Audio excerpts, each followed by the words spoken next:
नीरज मिश्रा जी, ये समझना बहुत जरूरी है, अगर डिलीट, डिपोर्ट और साथ ही पहले डिटेक्ट, उससे पहले अगर इस स्पष्ट नीति के साथ सरकार बढ़ती है तो विपक्ष से तो ये सवाल पूछना पड़ेगा ना कि अगर घुसपैठ राष्ट्रीय सुरक्षा का एक बड़ा मुद्दा है तो विपक्ष साथ में क्यों नहीं खड़ा नजर आता सरकार के? बोले कि हम आपका समर्थन करते हैं, घुसपैठियों को बाहर निकालिए, या वाकई में असल चिंता वोट बैंक की है और ये घुसपैठी अगर वोट देते हैं तो आप ही को देते हैं, ऐसा है क्या? पूर्णिमा जी, सबसे पहले तो मैं माफ़ी चाहूँगा कि मैं देर से जुड़ा, क्योंकि दिल्ली की आबो हवा जितनी खराब है, दिल्ली की यातायात व्यवस्था उससे भी ज़्यादा खराब है, इसीलिए मुझे थोड़ी देर हुई। लेकिन बात तो आपने ठीक ही कही कि डिटेक्ट करना है, डिलीट करना है और फिर डिपोर्ट करना है। डिटेक्ट क्या करना है, इस पे सवाल है। डिटेक्ट करना है एक पुराना डर, जिसको डरा के आप एक पूरा माहौल बनाएंगे कि चुनाव कैसे लड़ा जाए। फिर डिलीट क्या करना है? डिलीट करना है आम जनता के मुद्दे, महंगाई, बेरोजगारी और बाकी ऐसे मुद्दे जो आम जनता के जीवन को इफेक्ट करते हैं। और उसके बाद आपको डिपोर्ट करना है। डिपोर्ट तो क्या ही करेंगे, जो अच्छे दिन का वादा करके गए थे उसी तरीके से जनता को ही डिपोर्ट कर देंगे। तो बात तो ये स्पष्ट है कि ये जो 3D मॉडल, जिसपे आज तक के इतिहास के जो विफलतम गृह मंत्री हैं उन्होंने कल बात रखी, ये पहली बार कोई था। आज से 4 साल पहले आप गूगल के पे ऊपर सर्च करिए, आपको मिल जाएगा कि ये 3D मॉडल की बात तब भी हुई थी। कोई एक टेंजिबल डेटा, चाहे आरपी सिंह साहब बता दे या आपका रिसर्च डिपार्टमेंट बता दे कि उस 4 साल के अंदर हुआ क्या। तो सबसे बड़ी बात तो ये है कि ये सरकार 3D की तो बात करती है, पर ये 0D की पॉलिसी पर चलती है। 0D का मतलब पूर्णिमा जी है जीरो डेटा। इस सरकार के पास कोई डेटा ही नहीं है। बिहार के अंदर जब चुनाव था तो एसआईआर की बात हो रही थी, तब भी हमने क्या कहा था कि एसआईआर की प्रक्रिया तो ठीक है, जरूरी है, लेकिन उसके जिस प्रोसेस को आपने इतना उपेक कर दिया था, उसको पारदर्शी बनाने का काम करना चाहिए था। भला हो सुप्रीम कोर्ट का, उन्होंने आधार जैसे एक डॉक्यूमेंट को एक लीगल डॉक्यूमेंट माना और उसके बेसिस पर काफी लोग जुड़ पाए। आज भी जो बात हो रही है, और एक मजेदार बात तो सिटीजनशिप का डॉक्यूमेंट तब भी नहीं माना सर। नहीं, आधार कार्ड को आप लेकर गए, आधार कार्ड को आप लेकर गए, आप ये कह रहे हैं। नहीं नीरज जी सुनिए ना, एक क्लैरिटी के साथ बढ़ते हैं ना। क्या दिक्कत है मुझे ये बताइए कि अगर एसआईआर के जरिए वो लोग जिनके पास दस्तावेज नहीं है, जिनके पास दस्तावेज नहीं है, बार बार मौका देने के बाद भी जो अपने दस्तावेज अगर नहीं दे पा रहे हैं और उनको अगर घुसपैठिया माना जाए, उस रिपोर्ट आधारित उस पर होम मिनिस्ट्री काम करे, घुसपैठियों को बाहर निकाले, तो इससे तकलीफ कैसे हो सकती है?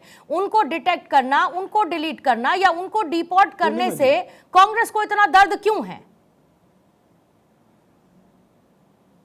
पूर्णिमा जी, कांग्रेस को तो बिल्कुल दर्द ही नहीं है। कांग्रेस तो ये बात इसलिए कह रही है कि 2014 तक के आप आंकड़े निकालिए ना, हर साल 6,000, 7,000, 10,000, 14,000, 15,000 इस तरीके के आंकड़े निकल कर आते थे कि बाहर से आए हुए एलियंस को, विदेशी नागरिकों को हम लोग डिपोर्ट किया करते थे। आप इस सरकार के आंकड़े तो बताइए। आप जब सरकार से आंकड़े पूछेंगी तो पिछले 10 साल में लगभग 3,000 का आंकड़ा है इनके पास। तो हमारा तो जो एनुअल एवरेज था वो इनके 11 साल से कहीं ऊपर है। सबसे बड़ी बात क्या है, देखिए, सिंह साहब जल्दी से इसका जवाब देंगे, फिर आप एक डर का माहौल बनाने की कोशिश कर रहे हैं।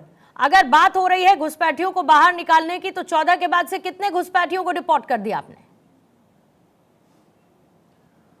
Shri Prakash ji Jaiswal state home minister थे इनके समय में। उनका पार्लियामेंट के अंदर बयान है कि 1.25 करोड़ घुसपैठिए भारत के अंदर, जिसमें 57 लाख पश्चिम बंगाल में है।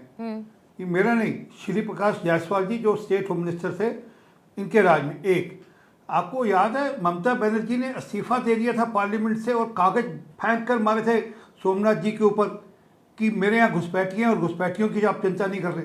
तब घुसपैठियों की राजनीति अलग थी, आज घुसपैठियों की राजनीति अलग है। तब उनको घुसपैठियों को निकालने में चुनाव जीतना था, इसलिए अभी तब बंगाल की मुख्यमंत्री नहीं बनी थी, तब वह वारा खाता था। आज क्योंकि वह वोट बन गए हैं, इनके वोट बैंक बन गए, इसलिए। और जहां तक निकालने की बात है, ये जो एसआईआर की प्रक्रिया हो रही है, इसके बाद बहुत सारे घुसपैठिए निकाले जाएंगे। चिंता नहीं, ऐसा थोड़ी है साहब कि 14 के बाद से घुसपैठियों पर कोई कार्रवाई ना की आपकी सरकार ने।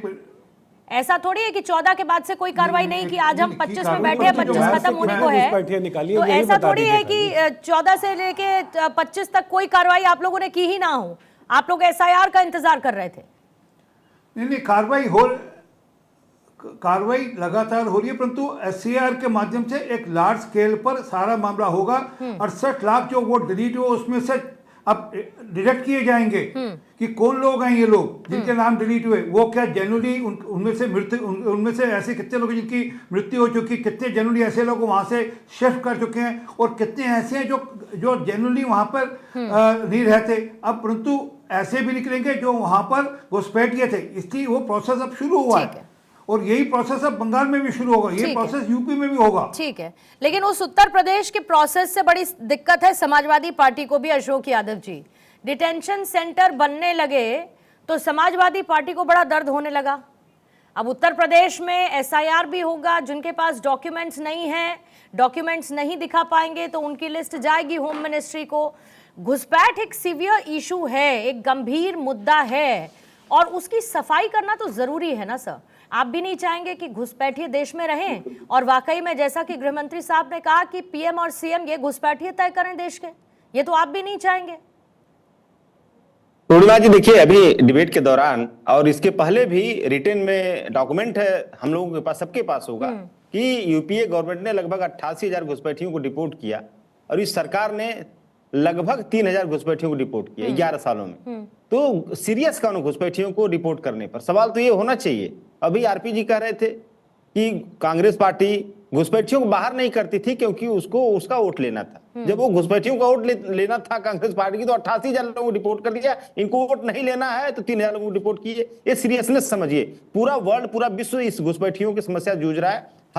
विश्व के सारे जो सरकारें हैं वो सीरियस होकर के इस पे काम कर रही हैं। हमारे यहाँ सिर्फ पॉलिटिक्स कर रही भाजपा। देखिए, हम लोग बचपन में, आपको भी पता होगा, हनुमान चालीसा जब हम लोग को बताया जाता, पढ़ाया जाता, सिखाया जाता, तभी भी पढ़ते हैं हम लोग हनुमान चालीसा। जब कोई कष्ट आता है तो हनुमान चालीसा पढ़ते हैं। हे दुख भंजन आरती नंजन सुन लो हमारी पुकार, पवन सुत विनती बारंबार। ये घुसपैठियों को लेकर के हनुमान चालीसा पढ़ते हैं। ये घुसपैठ चालीसा पढ़ती है भाजपा, घुसपैठ चालीसा।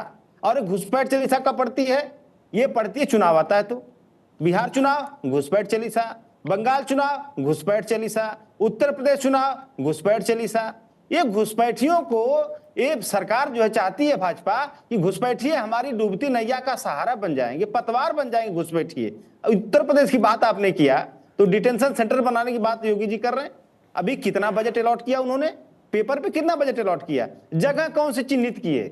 ये सब चीजें हवाई हैं पूर्णिमा जी। ये इनकी सारी बातें बेसलेस हैं, कोई बेस की बात नहीं है। नहीं, इस बात का तो डर नहीं है कहीं अशोक जी